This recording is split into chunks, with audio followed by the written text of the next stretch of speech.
you hear that? It sounds like a mouse. It's like eating my computer wires, but I don't think that's the case. Okay, cool. This week, we are going to talk about energy. Ooh, fun. So energy, anybody tell me what energy is? Just give me like a basic definition of what energy is or what you might think energy is. If you want to type that in chat or say it. It's like the kind of like requirement to do work. Okay, that's a good one. Yeah. What is that squeaking sound?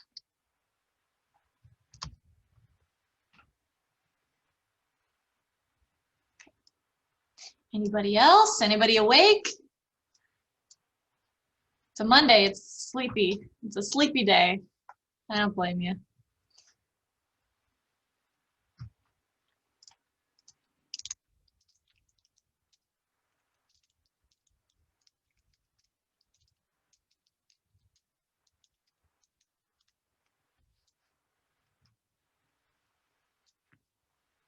Anybody else? D. Oh no. Anybody? That's all right. All right, let's move on. Yeah, so Mary had a really good definition. That is very good. Very good. Let's go ahead and move to the next slide. So that's a little bit about energy, which is just one thing that Mary said. Great. We're going to go actually back to Lab 4, Part 2, and talk about that a little bit. Based on the ones that I have graded so far, which I haven't sent out those grades yet, but I will send them out tomorrow, probably tomorrow night. It was a busy week this past week. So tomorrow night or Wednesday morning, I will have Lab 4 Part 2 sent out to you, those grades. Guys, coefficient of friction is unitless, and we went over this in the last video. It's unitless. It does not have any units. Coefficient of friction is like, for plastic on wood, is 0.4. That's it. That's it. There's no nothing. There's no nothing there. A lot of people had like, oh, when they were doing the math, they said, oh, this is blah, blah, blah meters per second squared over blah, blah, blah meters per second squared. And then when they equaled it, they said, oh, coefficient of friction is blah, blah, blah meters per second squared. And I'm like, wouldn't basic math tell you to cancel out those units? Because you cancel them out. There's nothing there. Like if you said, if you were like, for example, this doesn't make any sense, but if you were like, oh, 4 meters, oh wow, you can't see that. Oh gosh, that's bad. If you were like, oh, let's say 4 meters over 25 meters, or 20 meters for math's sake.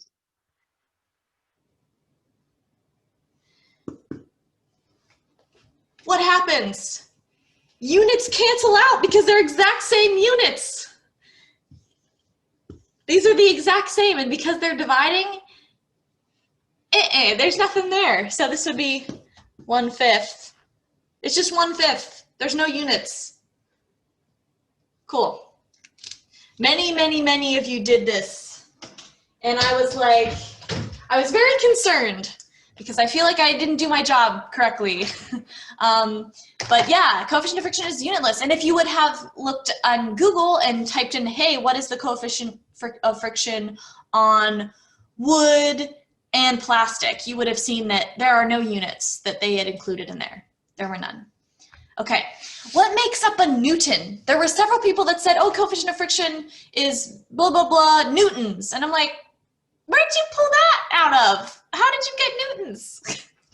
So what is a Newton? What does that define? Please put that in chat. What makes up a Newton? The unit of newtons. And what is that defining? Like, these are the units for what? Put that in chat too. Good morning, everybody. Hello, hello. Good job. Yeah, it's not my, yeah, I get you, but it's not minus, it's times. But yeah, exactly. Yeah, for sure. That's what a Newton is. I don't know where you guys put kilograms because mass canceled out. You didn't even have to find the mass of your phone. They would cancel out. Now, if you wanted to look that up, I think that's kind of useful. Like, you know, how many grams? I think my particular phone I looked up yesterday was 6.65 grams, I want to say, or maybe it was ounces. I don't know. But yeah, you didn't need it. Those canceled. You didn't need to calculate mass. Yeah, so the Newton is a unit of force. And yes, good job. Okay, so I am going to go through that math for you right now. We're going to do it. I'm just going to do the whole thing for you. We're going to stop share, and I'm going to get out what it asked us to do. Okay.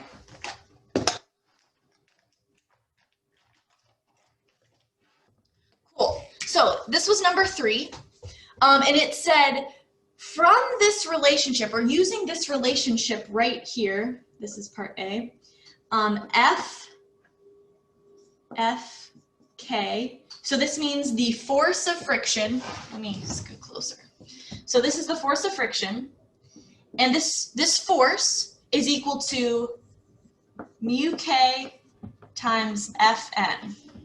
So the force of friction is equal to the coefficient of kinetic friction times the normal force. These two are both forces.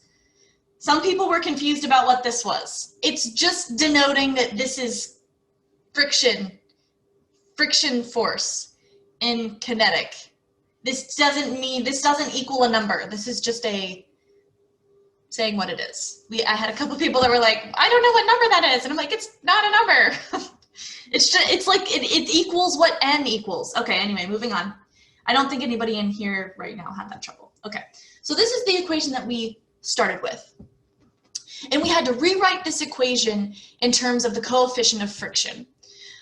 So we can do this. Basically what I wanted you to do is just solve for mu k, okay? So mu k equals F of friction, you don't even need the k, over the normal force. Cool. So this was part A. This was the answer to part A. Part B. Use Newton's second law to rewrite the frictional force and the normal force, both forces, in terms of mass and acceleration. So I give it to you. I give you Newton's second law. It's mass times acceleration, which everybody got. This is the equation that was given. Great. You needed to rewrite this equation in terms of this right here. So let me make a line to denote that this is a separate part. Okay, so we said mu k, I'm just taking it from the top. Mu k is equal to the force of friction. The force of friction is equal to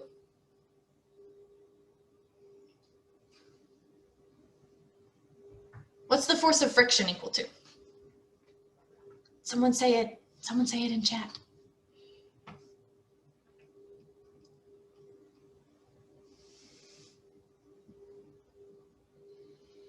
Someone say it in chat.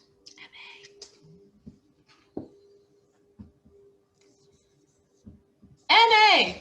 But we're going to put a little F there because we want to denote that this is for the frictional force. Great.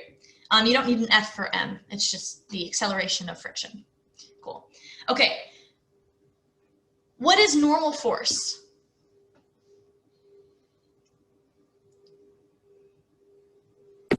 Equal in magnitude to weight, but opposite direction. That's way too complicated. This is very easy. What do you plug in right here? What's this? What is the normal force? MA. What do we plug in? MA! It's MA! It's MAN! Easy! Guys, this is so easy, and I don't understand why you thought it was so hard. It's just MA. This isn't a thing. So we're going to put a colon here, and we're going to say that AN is actually equal to what? Type it in chat. Thank you, guys. I just now see you. There you go. It's equal to G. Okay. We'll fill that in next. Mu K is now equal to MAF over MG. Is there anything, can we simplify this equation right here? Can this be simplified? Say yes in chat if it can be simplified. If this equation right here can be simplified. How do we simplify it?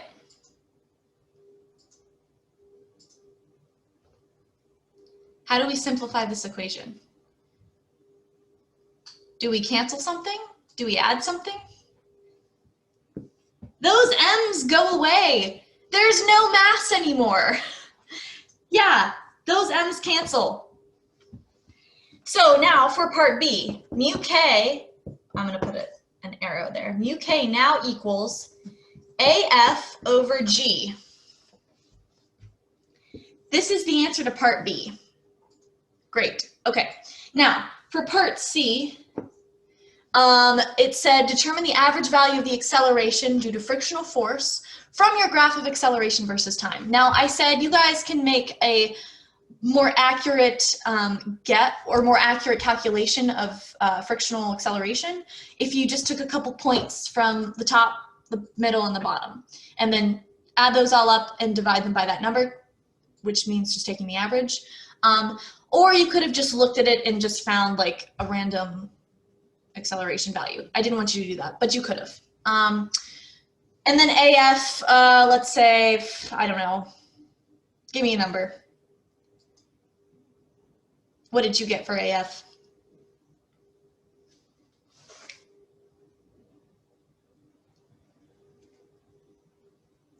Okay, I'll just write one down. Let's say 1.8 meters per second squared. Cool. Equals AF. Always, always in capital letters and bold text, put your units. Always, never forget your units. Always include units for doing any calculation. Never ever forget those units, because if you do, you're going to screw yourself up. You're going to get the wrong answer most of the time if you forget these units, because you're going to look back, and if you're checking yourself before you input your answer, you're going to be like, oh no, I don't know what I did wrong. And then maybe if you look back and saw that your units may have been mistaked or something, you can fix that. But if you don't put your units, then you're just screwed. You know, I can't get any more nice than that. You're just screwed if you don't include these units. Gotta include them. It's not hard. It's not difficult. If you don't know the units to something, look it up on Google. It's not a big deal. Don't say to yourself that you're stupid because you don't know the units. This is hard.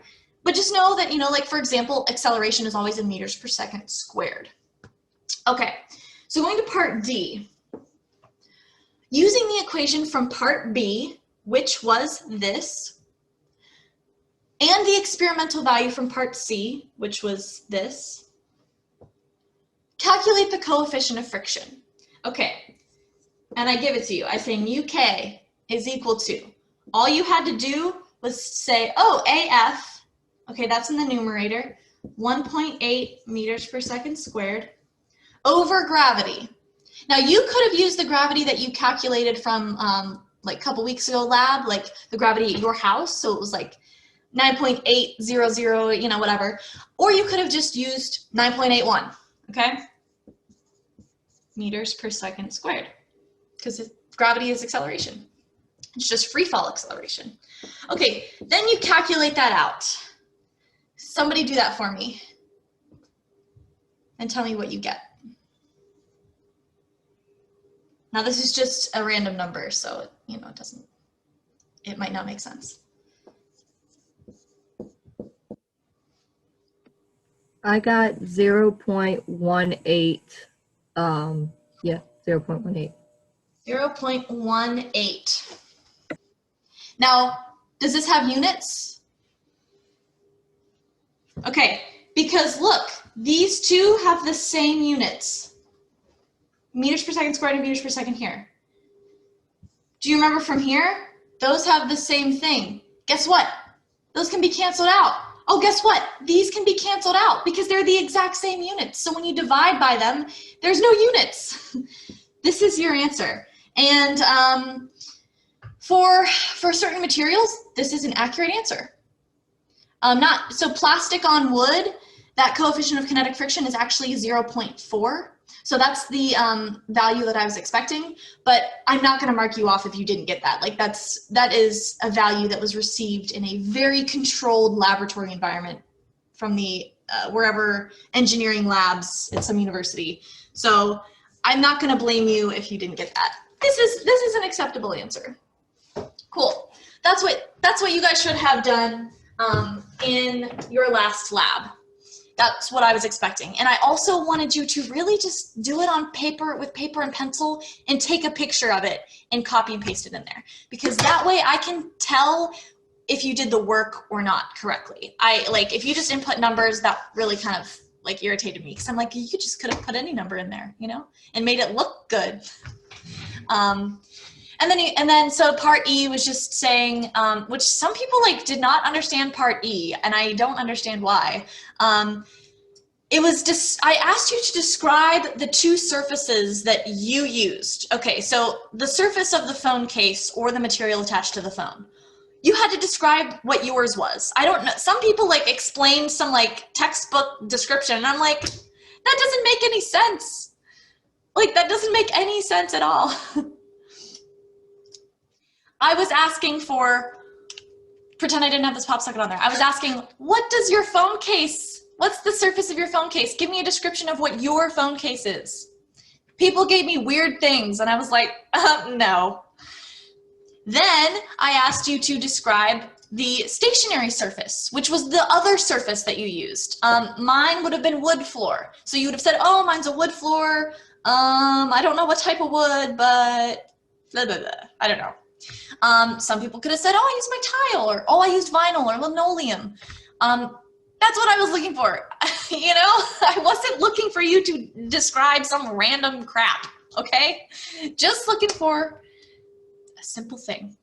I've had so many people overthink all of these labs, and I've talked to a few people saying, do not overthink them. They're easy. They're supposed to be easy. Cool. Let's see. So we did that. Does everybody understand that? Does anybody have any questions about the math that we just did? Any questions, or if you're unsure about anything? Because the math is going to get more difficult, especially as we continue on. So if you guys are still stuck with, hey, I don't know what to cancel, I don't know how to do math, you need to tell me now, because I will help you. And it's understandable because some people just aren't naturally math people, and it takes a little bit more practice. So let me know. I'm going to move chat over here. Okay. Tips for solving problems. I really want you guys to do this and show me how to solve a physics problem on this coming lab, because I'm going to ask for a lot of math.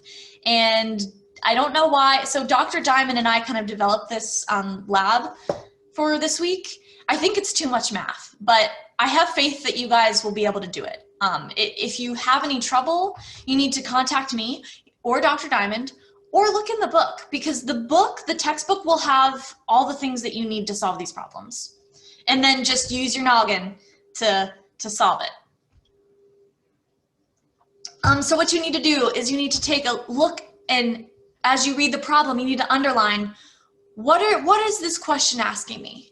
Underline that. What is this question asking me? Is it asking me to find acceleration? Is it asking me to find velocity? Is it asking me to find the force of friction? You need to make sure that you underline that sentence. Seriously, underline it or highlight it. And then what you need to do on your pieces of paper with your pencil, don't use a pen, use pencil, because you're going to screw up. I know. I screw up all the time, even to this day, which is why I use dry erase marker. You're going to list out in a list, in a column, all of the things that they give you and all of the things that they're looking for or that are missing. So it's going to be all the things that they have given to you, all the things that they didn't list, and all of the things that you are looking for. Those are 3 separate things in a column. That's the very first thing that you do when you solve a physics problem. Okay, that's called bookkeeping. You have to do it. If you are a genius in physics, which I was not, I'm not a genius, you need to do bookkeeping, okay? I know some geniuses that I went to school with and they didn't do, and they were geniuses, okay. You always need to write out your units for everything, I wish I had that piece of paper that we did the other day. Dr. Diamond and I were writing out some crazy math and we had units for every single line. And you know how we fixed something? We noticed that our units were wrong. That's how we fixed a few things. He has a PhD in physics and he screwed stuff up. Gotta write those units. Third thing, practice. Practice those physics problems. Gotta do it. And it takes a long time, but it's sucky. I hate this. It's so much better to practice physics when you have other people to practice with you. Like, so if you guys, if we were in a classroom, it'd be so much better because then I would be like, hey, you guys should get a conference room in the library and sit down in a group of like 10 to 12 people and just plug and chug those problems. Unfortunately, we can't do that. That's why I say you need to communicate with me when you are working on these labs because they're difficult. And if you were working on them in a classroom, you would have 3 other people to help you instead of just me. So always be asking those questions. Okay, so I've noticed something that it just drives me up a wall when I'm grading papers. Stop using the word successful. My experiment was successful. I'm like, that can mean literally anything. That is such a relative term. It's such an objective term. It means nothing. It means nothing. How do you know that your science experiment was successful? You don't know that. You have no idea. Just because you think it was doesn't mean it was. Therefore, guys, if you read any scientific paper, any psychology paper, they will never in their conclusion say, oh, we were such a success. We did everything correctly and everything was right and we win. We are successful. No, you will never see that. Please stop using it. It doesn't mean anything significant in scientific analysis whatsoever. Okay. Terms that you can use. Based on the data I received, I feel that my experiment was accurate or precise. Or you can say that, these values that I had gathered from my data were expected. These were the numbers that I was expecting. That is what I want to hear from you. Stop saying success or successful. It means nothing. And I will start taking points off if you use that word again. I think I already did. I think for the coefficient of friction one, I started taking off points when I saw it. So stop. This is going to help you because most of you are in the science field. So this is extremely important for you. When you write a research paper, if you're an environmental scientist or something and you write a research paper on something, you're going to need to know this. If you start doing research, if someone asks you to do research and you're in pharmacy or pharmaceuticals and you do a research paper, you better not use the term successful because that editor that's reading your paper is going to be like, no, don't do it. You guys are mostly in sciences. Even if you're in medical, don't use it. Now, if you're like doing surgery or something and, the surgery went successful. Okay, that makes sense. That's not scientific analysis. All right, good stuff. I've yelled at you enough. I had quite a few people ask me, what can you do to improve your lab grade? What you can do is you can go back to the labs that have already been graded and you can read your feedback because I feel like the same people make the same mistakes every week. And it's because you don't read the feedback. that I write to you, and I write paragraphs sometimes on people's labs. And this is because I care. If you had a teacher that didn't care, you would just have a no, or like I care about you and I want you to do well in this course. And because of that, I'm gonna write paragraphs because I want you to fix your mistakes. I want you to do better the next time so that way your grades can improve. I want to see you guys do good. This is a hard class. So if you can take whatever I give you and improve, then I think you should do that. And I know you can do that. If you ignore it, you're not going to do any better and you're going to make me mad. By the way, it takes me 2 full days to grade both sections. It takes me a full day to grade each section. So 6 hours it takes me to grade everyone's lab. For like one section, so 501, it takes me 5 or 6 hours because I really want to make sure you're getting the information right. Again, I usually grade Tuesdays and Wednesdays. It takes me the same amount of time for 502. That I really care about you guys. I really want you to do well. And if I didn't, it would just be like, I would blow it off. Like it wouldn't be a thing. I've had quite a few people email me on the HCC email. Please don't do that. I check the HCC email like once or twice a week, if that. If you have any questions, I've said this, God, I don't know how many times I've said this. Text me or Canvas inbox me, because I get Canvas inbox messages on my phone. Guys, if you don't have the Canvas app installed on your phone, please do that right now. Go do that right now.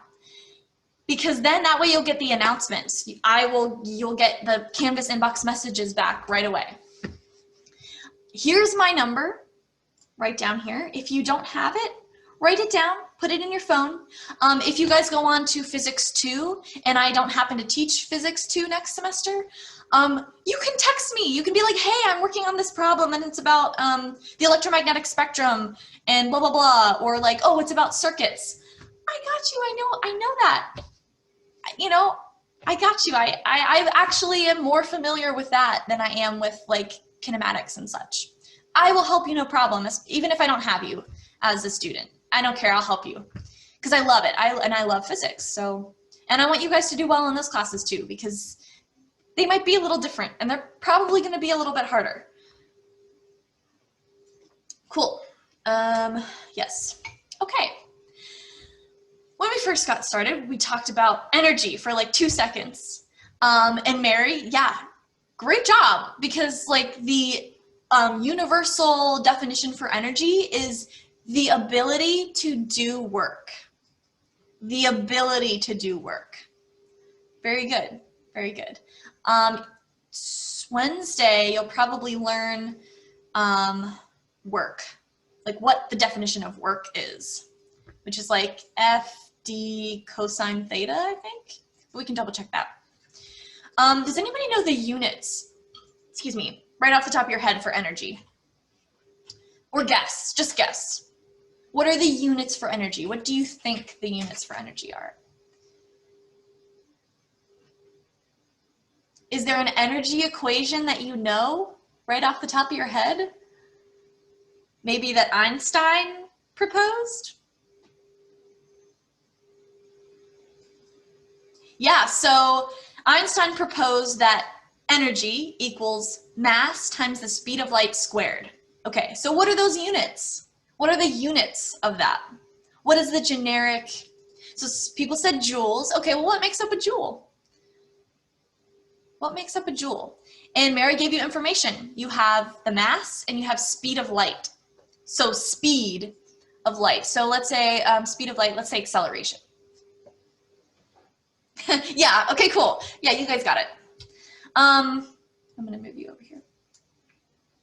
Yeah, you can do, even if you don't know, so if you're doing a physics problem and you don't know how, like what the units are, you're like, oh my God, I don't know.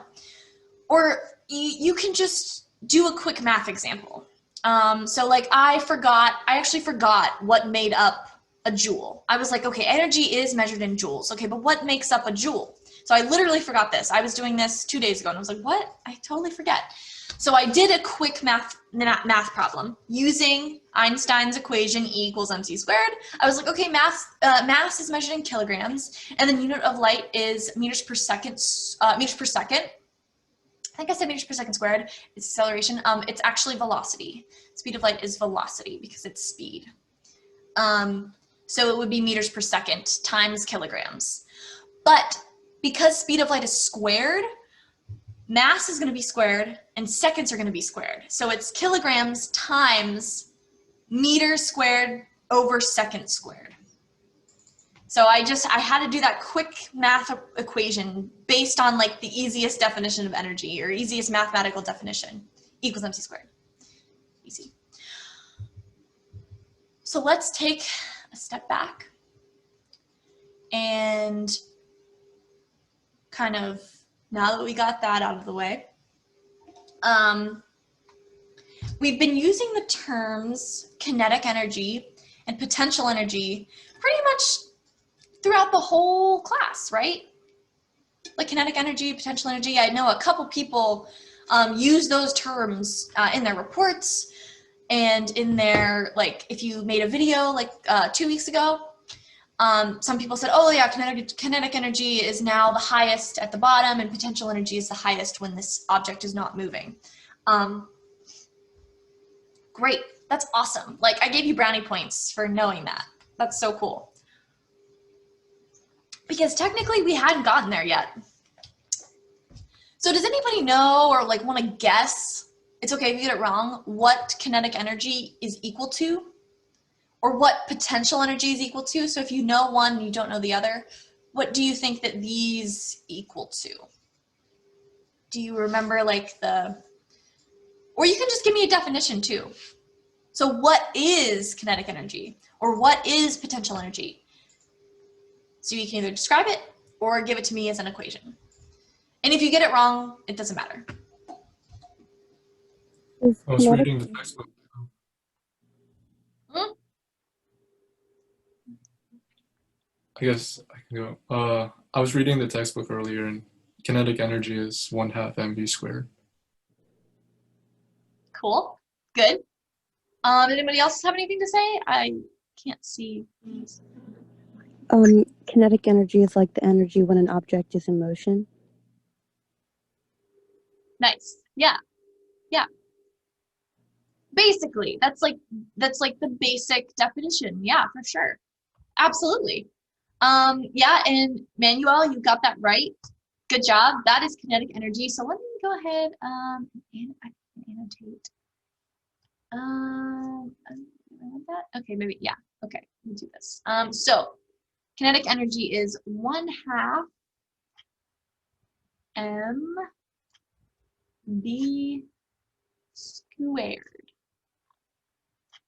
Yeah, sweet. And then pink. No, it doesn't match. Green. Nope. And then potential energy. Can anybody guess what that is? That is mgh. Nice. Yes. Potential energy is mgh. Okay, so we know what m is, right? For potential energy and kinetic energy. We know what g is, right? Do we know what g is? Cool. What's h? Somebody guessed. Any other guesses? Is it height? Okay, good guess. Any other guesses? All right, you're right. It's height. Yes, h equals height. In the book, they use d, which I think is dumb. Because you want to use x. And now height, h is good. H is fine. That doesn't bother me at all. But when they use d, I'm like, no, it's not d, it's x. Because d just means distance, okay? But x, because we've learned already that, like in your kinematic equations, that x means displacement, Like, why don't we just keep it uniform? Instead, I gotta put the D in there, although I think this book's been using D the whole time. I think it's dumb. If you use X, I'm gonna love you forever and you get brownie points. Cool. Yep, this is great. We're gonna go ahead and move on to the lab, the actual lab, because I think okay, because I think, yes, this was a blank page. Hold on, to erase this. Okay, that's cool though, that I can like draw on every page. Okay, this is lab 5, part 1, because we're gonna do 2 energy labs. Next week, you're gonna do it yourself. You're going to make a ramp like you've always been doing. This is next week's lab. But for this week, we're gonna focus on simulations. Excuse me, because I always found that doing the simulation first made it a little bit easier to conceptualize when I was doing like the actual like physical ramp stuff. Okay, anyway, so let's start.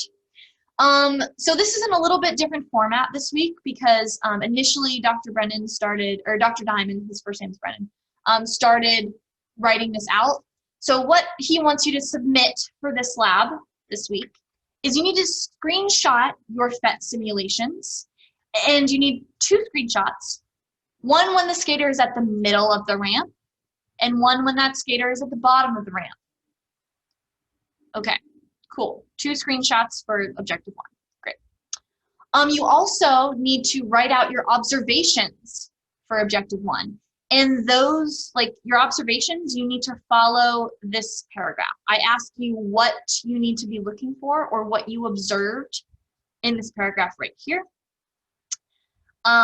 We can, if you click this link right here, it will take you to a simulation. But let's read it first. Before we start, we need to read. We need to read the whole lab actually first. It's funny because my old physics professors would make us read the whole lab first and then rewrite it out of memory, which he sucked because I can't memorize anything, so whatever. But you really need to read the whole lab first. Okay, so we're gonna say start by going to Energy Skate Park. There's a link here. Went to that link already, great. Continue reading. The PhET simulation, that's what it's called. And you are going to set up the skater as shown in the screenshot below. So does everybody see this screenshot right here? We're gonna go ahead and zoom in on that. Because this will be easier, because that way you can see everything to see if this matches your simulation. Okay, so we can see that this guy is right up there at the top. We notice that he is using this middle ramp right here. He didn't make his own ramp. He just went to this middle. You have 3 options. He went to the middle option. There's no friction in this one. And his mass is right in the middle. So he's medium. And all of these 4 boxes are checked. So we need to make sure we have a pie chart, a bar graph, a grid, and speed. Which speed, when I was doing this yesterday, I like completely forgot this was a thing. So make sure you have that. Should be clicked in slow motion. It will be in normal. You need to make sure it's in slow motion. That'll help you because you really want to be focusing. The main thing that you should be focusing on in this simulation is this bar graph. That's what you're going to want to be watching while simultaneously watching this guy go down the ramp. If you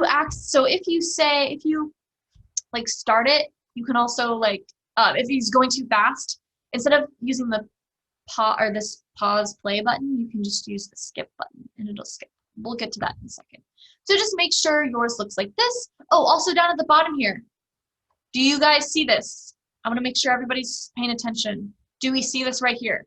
There are 3 slides, it looks like. The intro, friction, and playground. We want to be on the friction one. Cool. Because I know it's down here at the bottom, so we might miss it. Cool. Great, so we looked at that. We need to make sure that we set it up as soon as we get there. All boxes are checked, friction is set to none, and you have the skater paused. The skater needs to be paused at the top. You should look exactly like it is below. And then when we go to do it, we're going to be looking for, let's see, report what you observe when the skater reaches the halfway point down the ramp. So what's going on with kinetic energy? What's going on with potential energy? Is there any thermal energy that we see? That'll be a bar in the bar graph. And we need to see if there's any total energy lost or gained. And I also said right here, what's happening in the bar graph pie charts? What's happening in the speedometer? What's going on? And you need to predict then what your graphs will look like. So after you do it a couple times, you can do it a couple times, then you're going to predict, before you do it, predict what are those bar graphs going to look like when we add friction. Friction. Remember what friction does.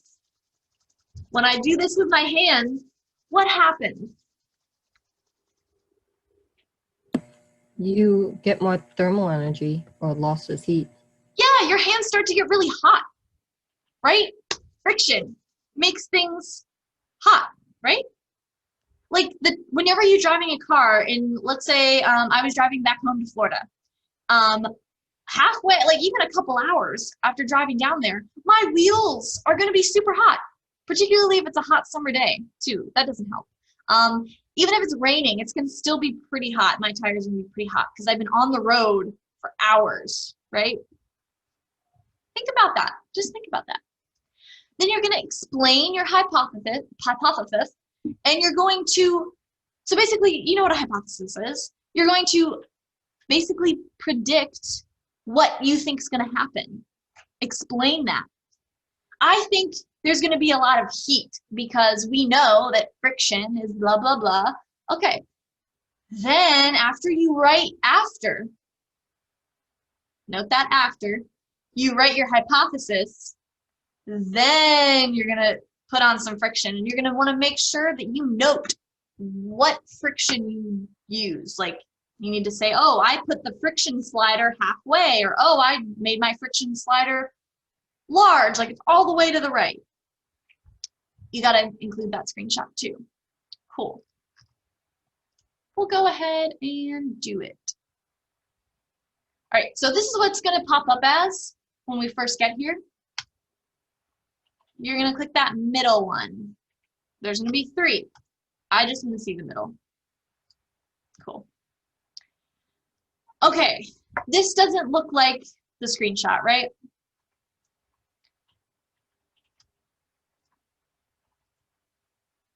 Cool. So we have this ramp. This looks more normal. All right, so we know this is the easy part. Check, check, check, check. Voila. Super hard. Great. Mass is in the middle. Okay.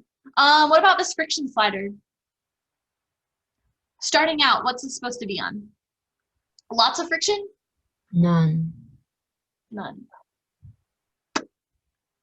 Okay. Have this. Good job, good job, good job.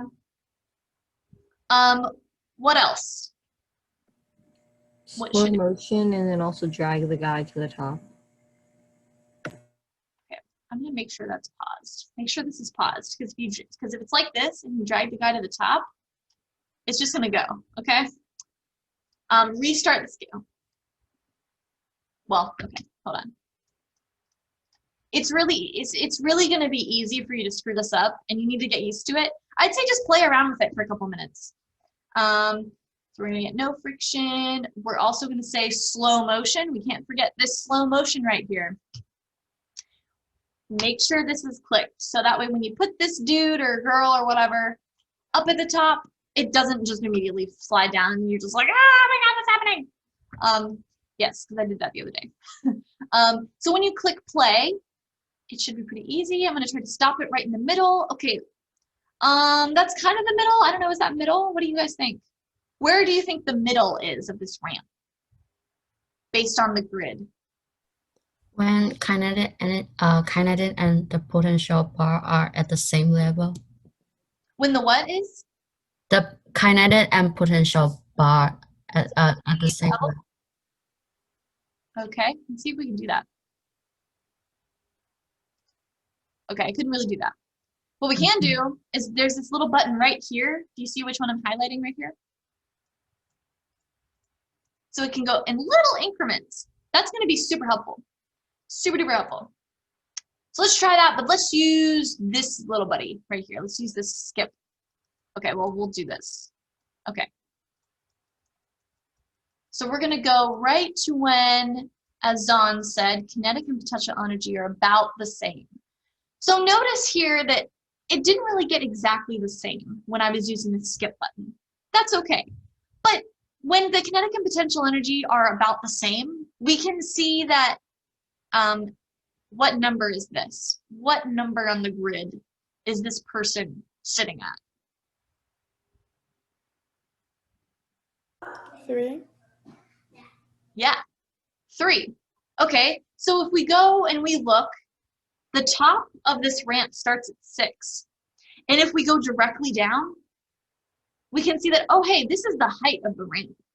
So obviously, the halfway point of 6, so halfway down the ramp, would be 3. If you're looking at height, sure. Now, I did pose this question to Dr. Diamond yesterday, and I said, okay, now, what if we said, so technically, this ramp is the halfway point of this ramp in terms of distance, without measuring height, is actually like about right here at 2. Don't get that confused, because I was like, there might be people, like I initially thought, you know, you tend to play devil's advocate, which is a bad habit, and I definitely need to stop playing devil's advocate. But I was just saying, like, hey, maybe there's going to be some people that get that confused. They're going to be like, well, technically, this is halfway. This is, you measure it, and you measure it. It's halfway. What I'm looking for is this is halfway right here. And as Zahn said, which is very good, you're going to know it's halfway when the kinetic and potential energies are the same. Cool. We did that. If you have any questions, let me know. We can do a Zoom meeting, and you can show me, preferably a Zoom meeting for sure, and you can show me what you're doing there. Cool. We're also going to use the O physics simulation. And here, so this is objective 2. You're going to calculate and check what happens to energy for an object sliding down a ramp. So what happens to the energy of an object sliding down a ramp? Think about energy. Think about friction. So what we're going to do is we're going to start by going to the O Physics website. I'm going to go ahead and put that in a new tab. Great. Set your coefficient of static friction and your initial velocity to 0. So once we get to this website right here, we're going to go on these slide bars, and we're going to slide this mu s. Mu s is like the Greek letter, so mu is in the Greek letter. We want to make sure that's 0. That means static, coefficient of static friction. Cool. We also want to set what else at 0? Anybody remember? Initial velocity. Yeah, we want to make sure that's 0. So when you go onto this page, the automatic initial velocity is going to be at -5. So the guy that programmed this is like, it's like, why is it -5? I don't know. It doesn't make any sense. We're going to want to make sure we slide that very, very carefully to 0. Because it's like really hard because you get it like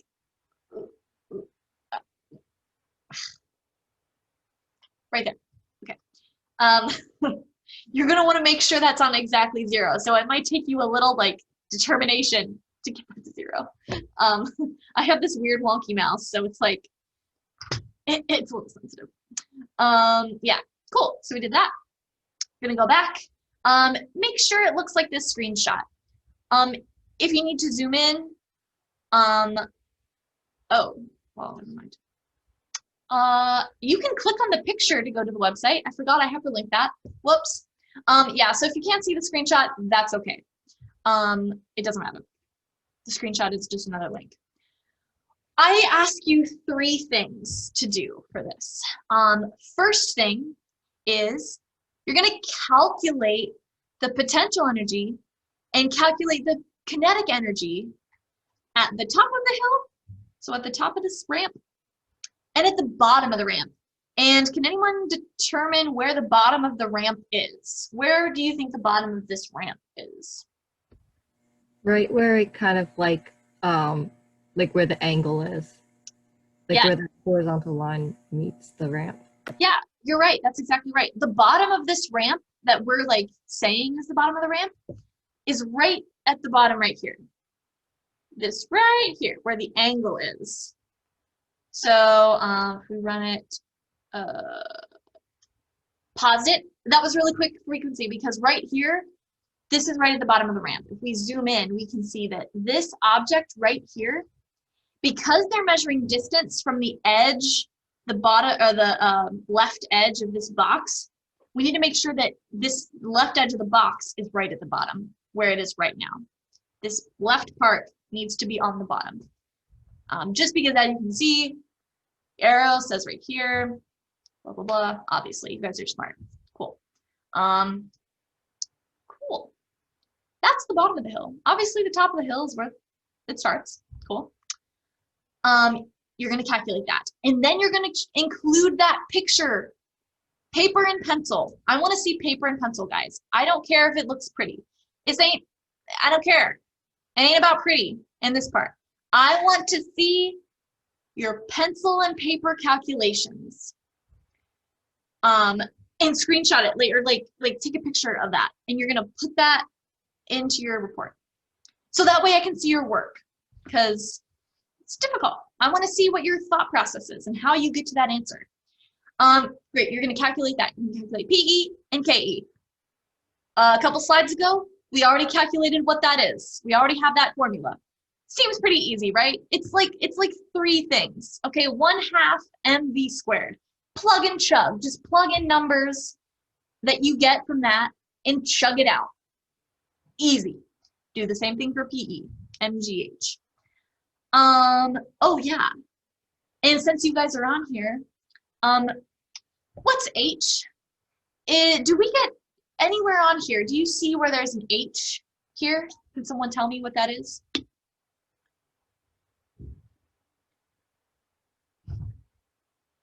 The height of this ramp. So let me go ahead and reset it. So this is the top of the hill. Where's the height?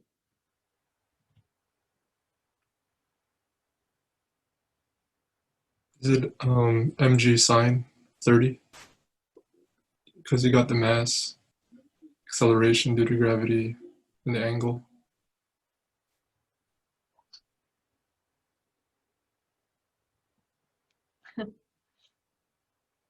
That's a good guess. It's very good. Very good guess. Anybody else? I'm not saying he's right. I'm not saying he's right, but Do we have to calculate it?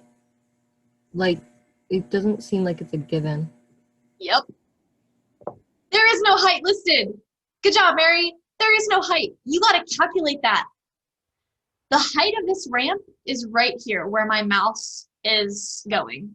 So if you see right here, I'm going to keep doing it. This is height.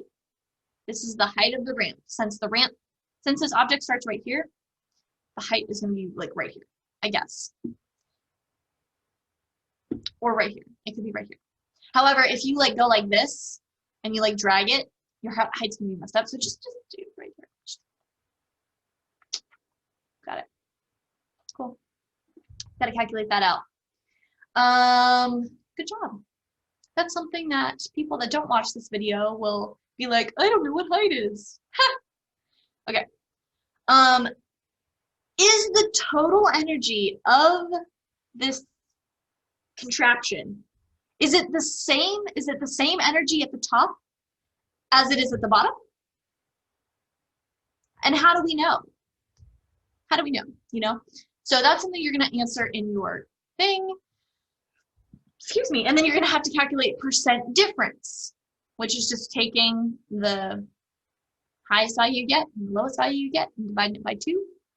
And then voila. Times 100. Yeah, it's percent.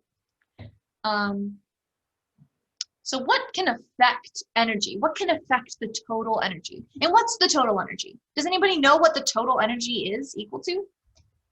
Anybody guess? I think it's the addition of the potential and kinetic energy. Is it potential plus kinetic minus like thermal? You guys can go ahead and check that in your book. We can also go ahead and do it right now, what total energy is. Oh, 4 minutes. Okay, yeah, 4 minutes. I'm so sorry. It was supposed to be a lot quicker than it was. Yeah, so where was it? Where is it? Work energy theorem. Yeah, I definitely need to know that. Anyway, you guys can figure out what the total energy is, because I kind of want you guys to like show me what that is. I don't really want to give it away. There was a really good math problem that they gave you, example. I don't remember where that was. Crap. Okay, but we don't have time anyway. So I'll let you guys figure that out. Because if you do something, it might equal to 0. So, oh no, be careful, because it might equal to 0 if you do that.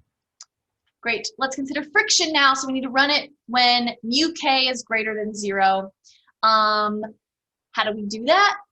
Because obviously right here, there is no mu k. There's no mu k on that bar. We need to set the static friction to something. Then that mu k shows up. Now we can do, I mean, you could do whatever. It just has to be greater than 0. You might get this error. Just click OK. It's fine. You didn't do anything wrong. Let's just say 0.4, because that's plastic to wood. So we can just pretend that this box is plastic for shits and giggles. I don't really care. You don't have to write that down. You just put something. This is greater than 0, it's 0.4. Set that value for mu k that is similar to the value that you found in lab 4 part 2. As I said, it should be 0.4 if you were using wood and plastic. If you're using anything other materials, you might want to Google it. I'm expecting values to be between 0.2 and 0.8. So no more than that. I know that a lot of people got like 1 point something for their answers. Don't use that. Just use this between there. Just pick one. Let me know which one you use. And then you're going to answer the same question. Is the total energy the same at the beginning as it is the end? What is the percent difference? Share your calculations. Great, cool. We're going to go back to section 7.1 for the third part for this objective. And I linked it. And we're going to calculate the work done by friction, that whatever friction we have. And then you're going to explain, does this have anything to do with the total energy? Does this affect total energy? Write it. Any questions? Because that's it. That's all you have to do, which is a lot of things. You have to do a lot of things. Most of it's math. I apologize. I have a question. Are we writing our lab report in the same format as our previous lab reports, or is it more kind of writing down like the questions and answering them? I'm so glad you asked.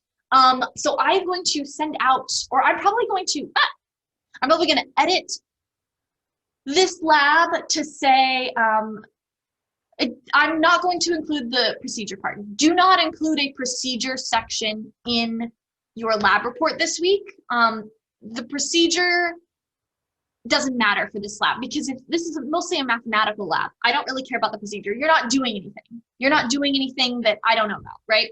You're not, next week, when you do make your own ramp, you're gonna need to include a procedure, because I need to know what you did to prepare and explain what you did for that lab. This one, I give it to you all. No procedure. Good job. You will need a conclusion. You will need a results and a conclusion section. Whether you put those together or whether they're separate, doesn't matter. I just need to see something. You're going to need an error analysis. The error analysis will be the percent difference when you calculate the total energy for both of these parts.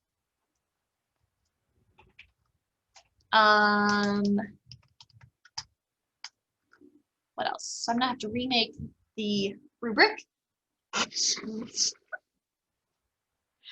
Error analysis will not be as important this lab.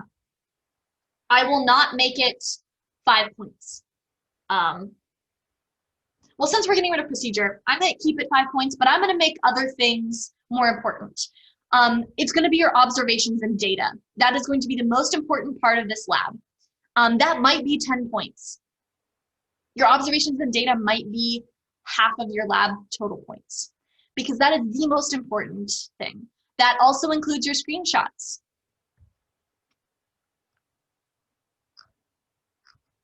Cool.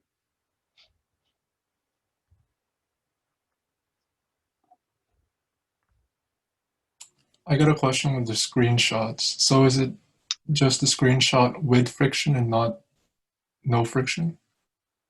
Yeah, so you'll have 2 sets of 2 screenshots each. So you're gonna have, as it says up here, so I definitely need to change that to, you're gonna have screenshot of when the skater's in the middle and when the skater's in the bottom. And then you're going to need to take 2 more for when you apply friction. Good catch. Thank you. Thank you, Manuel. Yeah, absolutely. Is it going to be like 4 for the first objective, and then like, was it going to be like 2 for the second objective? Yes, probably. Yep. So, yeah, for O Physics, for the O Physics website, you're going to include 1 screenshot without friction and 1 screenshot with friction. Good question. Very good question. For the second objective, should we have that screenshot at the top or the bottom of the like slope or the incline? I'm sorry? I'm sorry? For the second objective, should the screenshot be when the box is at the top or the bottom of the ramp?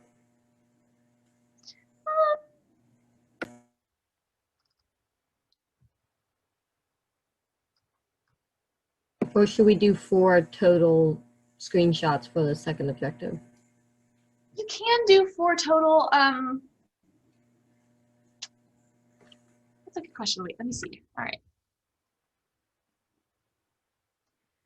Oh, where did I say to screenshot them?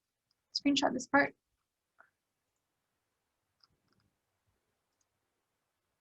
That's a good question. Maybe at the bottom, because that way, when it's at the bottom, I can see.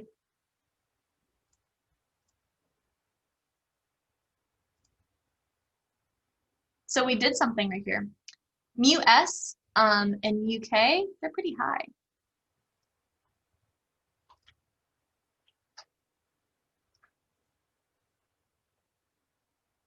You might have to play around with this website.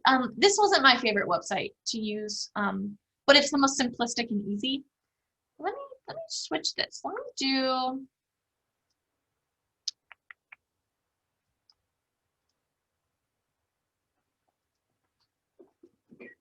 Okay. Anyway, I would prefer it if you did a screenshot of this picture exactly, where it gives you delta X. I want to see that your object is at the bottom of the ramp, and I want to be able to see like how far it went and in how many seconds. Yeah, so I definitely want to see it at the bottom.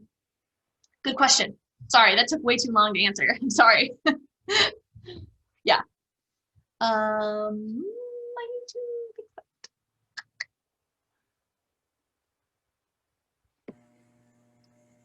All right, I'm gonna head out. Thank you. Have a good night.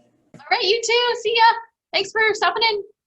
Thank you. Me too. Bye, guys. Yeah, bye. Let me know if you have any more questions. Any more I questions? will. This is gonna be a hard one. It's gonna be a hard one. Thank you. All right. I'll be here all week, so text me. Canvas inbox me. I got you.